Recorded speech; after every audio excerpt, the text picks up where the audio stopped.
Waste Bengal में 10 के syllabus का है।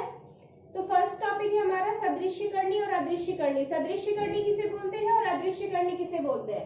सदृश्यकरणी का मतलब होता है जब रूट के अंदर वैल्यू सेम दी हुई हो 5√3 2√3 दोनों में ही √3 है, तो ये हो गया हमारा सदृश्यकरणी। यानी रूट के अंदर जो नंबर गिवन होगा वो सेम होगा। अगर रूट के अंदर का नंबर अगर सेम होगा तो वो हो जाएगा सदृश्यकरणी। और अदृश्यकरणी किसे बोलेंगे?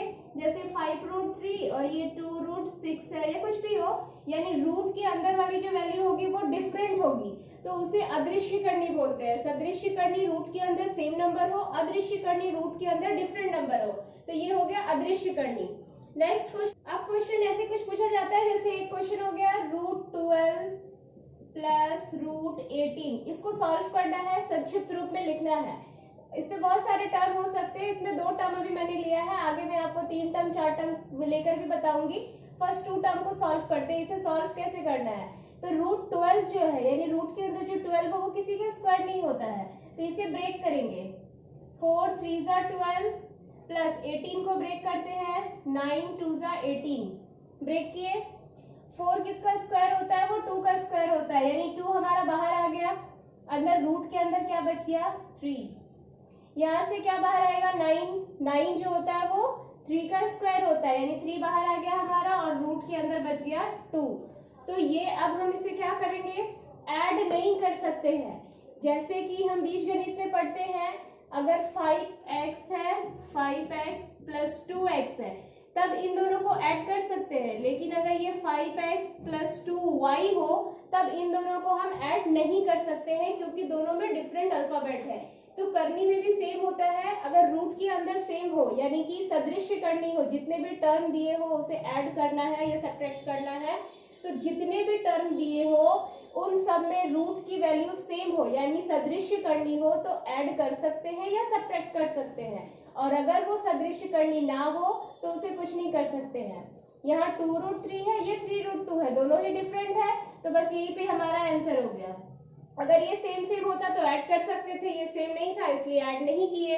जब सेम होता है रूट के अंदर तभी हम नंबर को ऐड कर सकते हैं, अदरवाइज नंबर को ऐड नहीं कर सकते हैं। कुछ और एग्जांपल लेके मैं बताती हूँ। 2 टर्म था, 3 टर्म लेके बताती हूँ। √12 प्लस √18 प्लस √27 माइनस √32, ये हमारा नेक्स्ट क्वेश्चन। इसमें 4 टर्म है, 1 2 3 4 टर्म्स है। इसमें ब्रेक करेंगे इसे भी।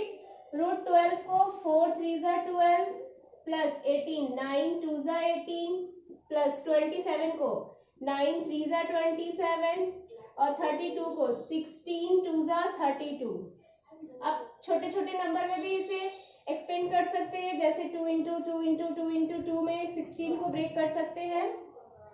अब 4 जो होता है वो हमारा 2 का स्क्वायर होता है, तो 2 बाहर आ गया, ये हो गया √3। यहाँ से 9, जब 3 का स्क्वायर होता है तो 9 बाहर आया, यहाँ √2 हो गया।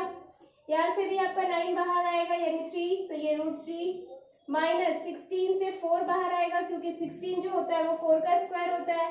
4 बाहर आया तो अंदर हो गया √2। अब इनमें चेक करना है कौन कौन सी जो करनी है वो सदृश्य है और कौन अदृश्य है। जो सदृश्य है उसे साथ में लिख लेंगे, जो अदृश्य है उसे एक साथ कर देंगे। तो मुझे दिख रहा है यहाँ पे 2 और ये √2, दोनों में ही √2 है, इसे साथ में कर देते हैं। 3√2 माइनस 4√2, और यहाँ √3 और √3 है, इसे भी साथ में कर देते हैं। 2√3 प्लस 3√3। इसमें 2 सदृश्य करनी मिल गया है हमें, √2 एंड √3। अब इसे हम ऐड या सब्ट्रैक्ट कर सकते हैं। इसको इन दोनों को करेंगे plus minus minus, sign minus का बड़ा है, माइनस आ गया। सामने वाले नंबर से सामने वाला नंबर माइनस होता है या ऐड होता है, जो भी करना हो। फर्स्ट वाला यानी रूट के अंदर जो भी नंबर होता है उसे कुछ नहीं करते हैं, वो वैसे ही उतर जाता है हमारा। √2 का √2 आ गया, 4 से 3 माइनस किए 1 नहीं लिखते हैं वैसे, पर मैं आपको लिख के आप समझाने के लिए बता रही हूँ। और ये प्लस प्लस प्लस हो गया, 3 2 5 √3, यानी कि रूट के सामने वाला नंबर जो होता है सिर्फ, यानी कोएफिशिएंट जो होता है, रूट का जो कोएफिशिएंट होता है उसी को हम लोग ऐड या सब्ट्रैक्ट करते हैं, रूट के अंदर वाले नंबर को टच भी नहीं करते हैं। जैसे कि हम लोग इसमें करते हैं 5x और 2x को जब ऐड करेंगे तो x तो वैसे का ही वैसे रहेगा, 5 और 2 ऐड होके 7 हो जाएगा। सेम चीज हम लोग रूट के साथ भी करते हैं। रूट के अंदर जो नंबर होता है उसको कुछ नहीं करते, उसके फर्स्ट में जो यानी कोएफिशिएंट जो होता है उसी के साथ ऐड या सब्ट्रैक्ट जो करना होता है उसी के साथ करते हैं। चलिए अब नेक्स्ट एग्जांपल में बताती हूँ आप लोगों को। अभी हमने ऐड और सब्ट्रैक्ट किया था, अब हम मल्टीप्लाई कैसे करते हैं वो देखेंगे। मल्टीप्लाई करना आसान होता है काफी। रूट के अंदर वाले नंबर को मल्टीप्लाई कर देते हैं, यानी 15 और 6 को मल्टीप्लाई कर देंगे।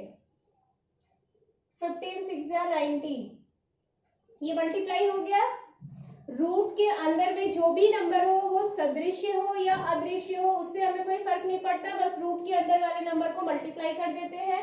और अगर इसके सामने कोई नंबर होता है तो वो सामने मल्टीप्लाई होकर लिखा जाता है। जैसे अगर ऐसा होता 2√3 इंटू 4√4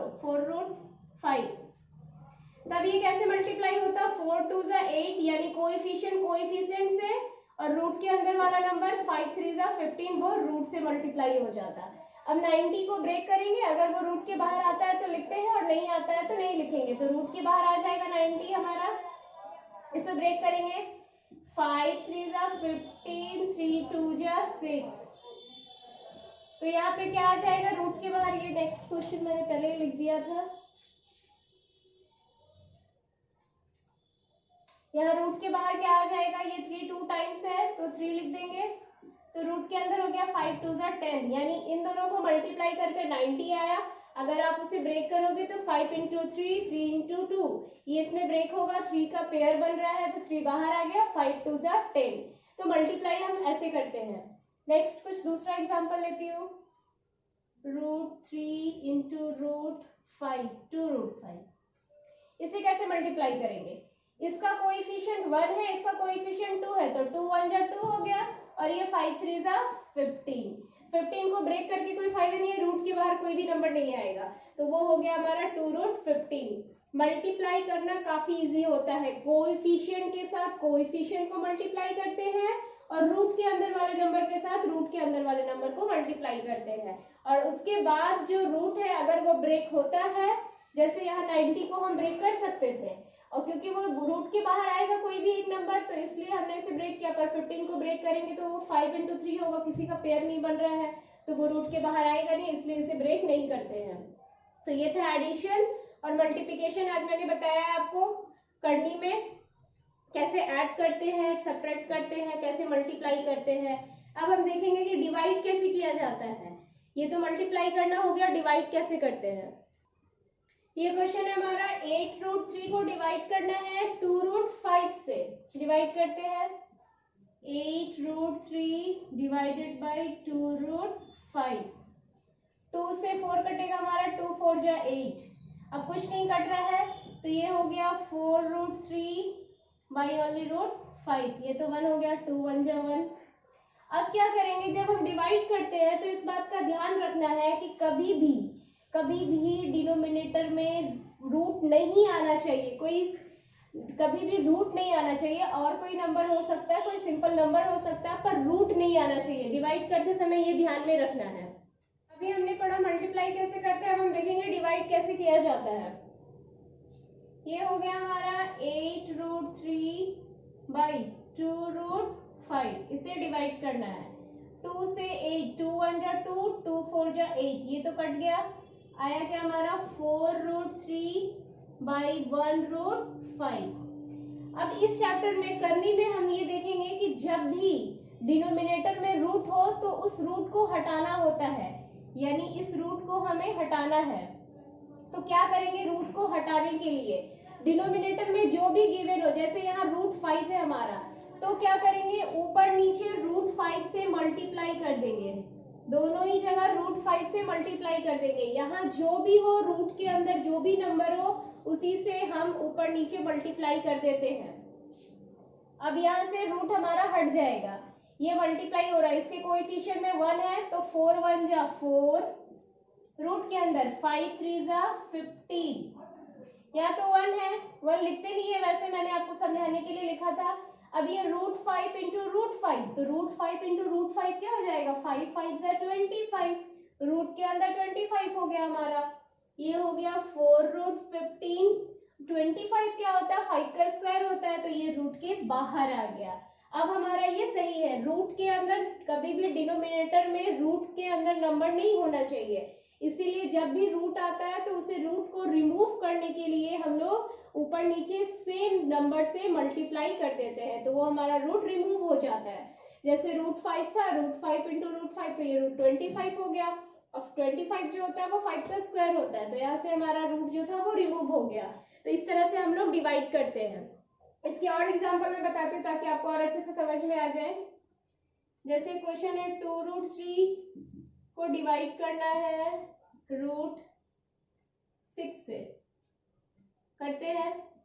2√3 डिवाइडेड बाई √6, या तो सामने कोई कोएफिशिएंट है ही नहीं, तो कोएफिशिएंट नहीं है तो ये कटेगा नहीं, बस √6 को रिमूव करना है। तब क्या करेंगे, √6 से ऊपर नीचे मल्टीप्लाई करते हैं, यानी न्यूमरेटर डिनोमिनेटर दोनों में मल्टीप्लाई करेंगे। मल्टीप्लाई कर रहे हैं 2 इंटू 6 3 जा 18, और ये हो जाएगा 6 इंटू 6 6 6 जा 36, 2 इंटू √18, ये 36 होता है हमारा 6 का स्क्वायर, यहाँ से 2 3 जा 2 1 जा 2 2 3 जा 18 को भी ब्रेक कर सकते हैं, 9 2 जा 18 होता है, ब्रेक कर देते हैं रूट के अंदर, 9 2 जा 18 और नीचे हमारा आया 3, तो 9 किसका स्क्वायर होता है 3 का, तो 3 बाहर आ जाएगा, रूट के बाहर आ जाएगा, 3 इंटू 2 बाई 3, यहाँ से 3 3 हमारा कट गया, तो आंसर क्या हो गया, सिर्फ √2।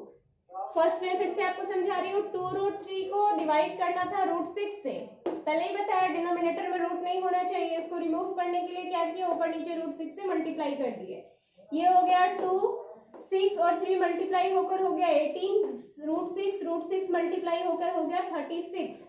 अब 18 को ब्रेक किया मैंने 9 इंटू 2 में, और 36 जो होता है वो हमारा 6 का स्क्वायर होता है, तो वो बाहर आ गया, 6 बाहर आ गया, यहाँ से 9 से 3 बाहर आया, अंदर आ गया √2, रूट के अंदर सिर्फ 2 बचा और नीचे 3 था ऑलरेडी हमारा, तो ये 3 3 कट के आंसर हो गया √2। तो इस तरह से हम लोग जब डिवाइड करना होता है तो नीचे कभी भी डिनोमिनेटर में रूट नंबर जो होता है उसको नहीं रखते हैं, उसे रिमूव करना होता है, यानी वहां से रूट को रिमूव करना होता है, तो इस तरह से हम उसे रिमूव करते हैं। ये तो इस क्लास में हम इसके आगे पढ़ेंगे, आज मैंने इतना ही बताया, नेक्स्ट क्लास में इसके आगे पढ़ेंगे हम।